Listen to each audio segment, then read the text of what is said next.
Shen Wenlang sat in the restaurant, his eyes fixed on the door, the second hand on the wall clock grinding away every nerve in his body. It was already 1 o'clock. He had been waiting here for an hour. He hated waiting. He was a man who gave orders, who made others wait for him. But today, he sat in this cheap restaurant, one he would never normally step foot into, heart pounding against his ribs. The call had connected earlier, but no one answered. He clenched his fists under the table. Still, he did not dare to leave. What if Gao Tu came, only to find him gone? What if he left and Gao Tu vanished once more, disappearing into the world with no trace, slipping further and further away from his reach? That thought alone was unbearable. Finally, at 15 minutes past 1, the door opened. Gao Ming stepped in first, his smile ingratiating, his movements too casual. And behind him, Shen Wenlang's heart lurched violently. His throat tightened, his pulse hammered, but he forced his face into a cold mask, pretending calm as his eyes darted past Gao Ming's shoulder. Yes, this time, Gao Ming had indeed brought his son, Gao Tu. But relief did not come, because Gao Tu was walking so slowly, as if dragged by invisible chains, each step reluctant, hesitant, painful. He looked like a man walking to his execution, not a simple meal. His expression cut Shen Wenlang like knives, filled with resistance, bitterness, and shame. In that moment, Hua Yang's words came rushing back. That prediction Shen Wenlang had laughed off now rang terrifyingly true. Once the employment contract was severed, Gao Tu no longer listened to him. No more obedience. No more quiet willingness. Not only had Gao Tu stopped replying to his WeChat messages quickly, he had even cancelled his phone number, shutting off all contact. For weeks, Shen Wenlang had been grasping at smoke, desperate just to see him again. Now, he had been forced to wait in vain for an hour, humiliated in his longing. Shen Wenlang told himself Gao Tu was hateful, abominable. How dare he make him wait? And yet, the truth was undeniable. No matter how much bitterness clawed at his chest, Shen Wenlang was still here, waiting for him, wanting him. Afraid he would never come, longing for the sight of him, dreading the possibility of absence. The contradictions twisted inside him like a tangled knot of threads, like fire scorching him alive. For that endless hour, he felt as though he was lying on a grill, roasted and tormented by uncertainty. And now, Gao Tu's sudden appearance was like water poured over burning coals, not relief, but a harsh, choking smoke that clawed at his throat, stealing his voice. But Gao Tu, he did not look well. He was thinner, worn down, emaciated, even more so than when Shen Wenlang had last seen him in the hospital, visiting under the pretense of caring for a sick employee. His cheeks were sunken, his figure fragile.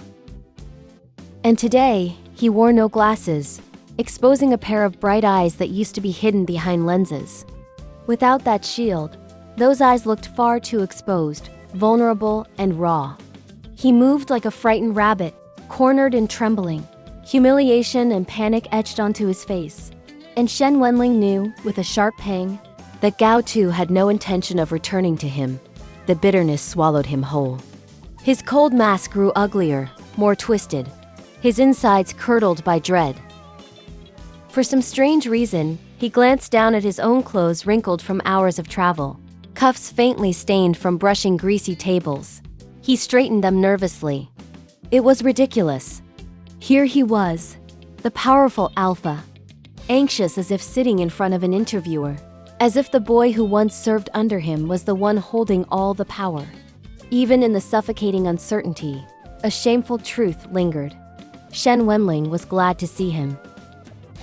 Gao Tu, on the other hand, felt only dread.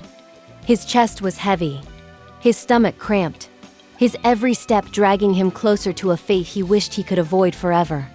His glasses had shattered earlier in a heated argument. He could barely see, but still his eyes found Shen Wenlang instantly.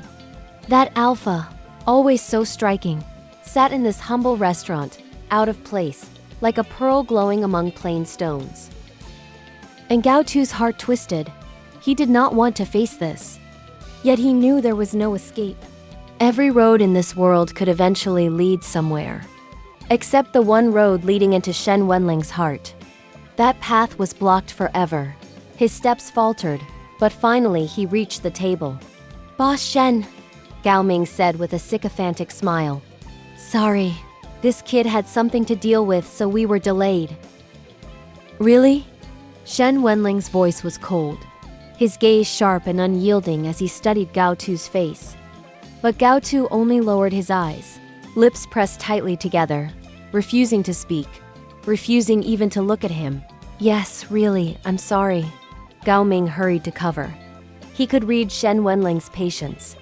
He knew why the alpha was here, why he had waited. Shen Wenlang must know the truth by now. He must know that Gao Tu carried his child.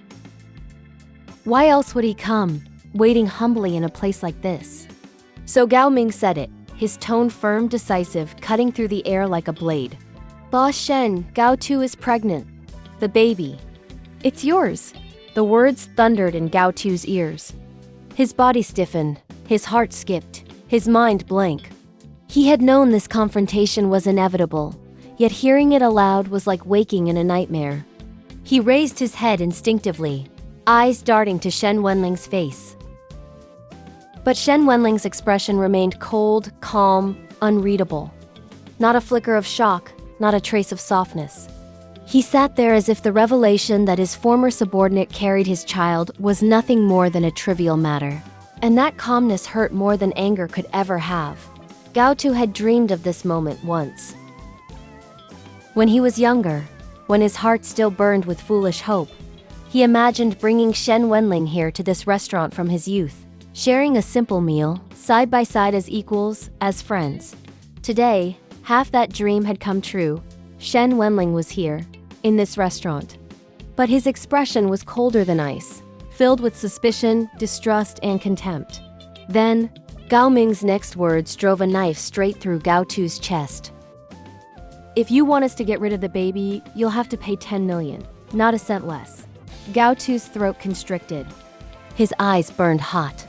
His lower abdomen cramped with sharp pain, as though the innocent life inside him was crying out in protest, begging not to be treated like a bargaining chip. Shen Wenlang said something then, his lips moving, his voice low. But Gao Tu could not hear a word.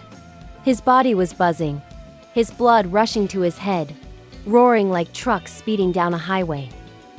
He stumbled to his feet, chair scraping loudly against the floor, but he barely noticed. "Sorry," he whispered, voice hoarse. "I need to go to the bathroom." Shen Wenlang immediately stood as well, ready to follow. But Gao Ming caught his arm. "Let him go. Talking about abortion in front of him is cruel. Why don't we discuss terms before he returns?" Shen Wenlang's jaw tightened. Every muscle screamed to push Gao Ming aside, to chase after Gao Tu, to demand answers. But before he could, Gao Tu was already gone, fleeing the restaurant like a rabbit escaping a hunter, steps fast and desperate, his fragile figure vanishing into the distance. And Shen Wenlang, helpless, furious, aching, remained behind. If this story left your heart aching for Gao Tu and Shen Wenlang, don't forget to hit the like button and share your thoughts in the comments below. Do you think Shen Wenlang will fight to keep Gao Tu and the baby, or will his coldness push them apart forever? Make sure you subscribe and turn on notifications so you won't miss the next chapter of this dramatic love story.